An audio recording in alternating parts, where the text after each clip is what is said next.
নমস্কার বন্ধুরা, চাকরির পরীক্ষার জন্য ভেরি ইম্পর্টেন্ট কিছু জিকে। তো দেখুন আজকের প্রথম প্রশ্ন কি বলেছে। 1946 সালে গণপরিষদের সভাপতি কে ছিলেন? তো option A doctor Rajendra Prasad, option B Jawaharlal Nehru, option C Vallabhbhai Patel, option D Abul Kalam Azad. এখানে অ্যান্সার বন্ধুরা option A doctor Rajendra Prasad. ইনি 1946 সালে গণপরিষদের সভাপতি ছিলেন, স্থায়ী সদস্য। ঠিক আছে। আচ্ছা, এনার আগে একজন ছিলেন অস্থায়ী সদস্য, তিনি চিদানন্দ সিনহা। ঠিক আছে। এরপরে প্রশ্ন 2 নম্বর, ভারতের বর্তমান সুপ্রিম কোর্টের চিফ জাস্টিস হলেন? তো option A Ranjan Gogoi, option B S A Bobde, C Arun Mishra এবং ডি এদের কেউ নয়।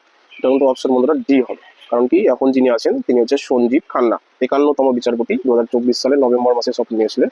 তো যাই হোক, তাহলে এটা মনে রাখবেন, সঞ্জীব খান্না হচ্ছে বর্তমান chief justice of supreme court. ঠিক আছে। 3 নম্বর কোশ্চেন, আর্য শব্দের অর্থ হলো চাষ করা, জাতি বিশেষ, গড়ন ভিত্তিক সমাজ, ব্রহ্মচারী।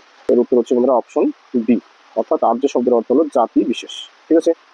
4 নম্বর কোশ্চেন, যে কোন প্রাচীন গ্রন্থে বর্ণ ব্যবস্থার প্রথম উল্লেখ পাওয়া যায়? মনুসংহিতা, ঋগ্বেদ, অথর্ববেদ, শতপথ, ব্রাহ্মণ। তো এটার অ্যান্সার বন্ধুরা অপশন বি, ঋগ্বেদ। অর্থাৎ ঋগ্বেদে প্রথম বর্ণ ব্যবস্থার উল্লেখ পাওয়া যায়। ঠিক আছে। এরপরে 5 নম্বর কোশ্চেন, ভারতের কোথায় আর্যরা স্থায়ী বসতি স্থাপন করে? Option A Punjab, option B Rajasthan, option C Sindhu, option D হচ্ছে গুজরাট। তোমরা রাখবেন এটার অ্যান্সার হচ্ছে অপশন এ, পাঞ্জাব। পাঞ্জাবে ভারতের প্রথম আর্যরা স্থায়ী বসতি স্থাপন করে, মনে রাখবেন। এরপরে 6 নম্বর কোশ্চেন, কবে আজাদ হিন্দ ফৌজ গঠিত হয়? এখানে 4টি অপশন আছে, এর মধ্যে বন্ধুরা অপশন ডি হচ্ছে উত্তর, 1 সেপ্টেম্বর 1942 সাল। ঠিক আছে। তো 7 নম্বর কোশ্চেন কি বলেছে, সম্প্রতি বিজয় রূপানী আহমেদাবাদে বিমান দুর্ঘটনায় মারা গেছে, তিনি কোন রাজ্যের মুখ্যমন্ত্রী ছিলেন? তো option A Gujarat, option B Uttar Pradesh, option C Arunachal Pradesh, option D Assam. তো মনে রাখবেন ইনি হচ্ছে গুজরাটের প্রাক্তন মুখ্যমন্ত্রী ছিলেন। ঠিক আছে। এরপর 8 নম্বর কোশ্চেন, ভারতের কোন রাজ্যটি সর্বাপেক্ষা বেশি দিন রাষ্ট্রপতি শাসনের অধীনে এসেছে? এখানে অপশন আছে 4টি, তার মধ্যে অ্যান্সার কিন্তু অপশন বি, অর্থাৎ পাঞ্জাব হচ্ছে সবচেয়ে বেশি রাষ্ট্রপতি শাসনের আওতায় রয়েছে। হলো। এরপরে 9 নম্বর কোশ্চেন, ভারতের সংবিধানের ব্যাখ্যাকর্তা ও রক্ষাকর্তা বলা হয় কাকে? এটার অ্যান্সার কি আছে দেখুন, পার্লামেন্ট, হাইকোর্ট, সুপ্রিম কোর্ট, রাষ্ট্রপতি।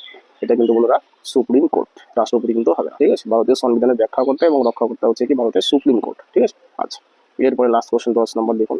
তো 10 নম্বর কোশ্চেন কি বলেছে, প্রথমে বৌদ্ধ সাহিত্যে শিক্ষায় জীবক উল্লেখ ছিল।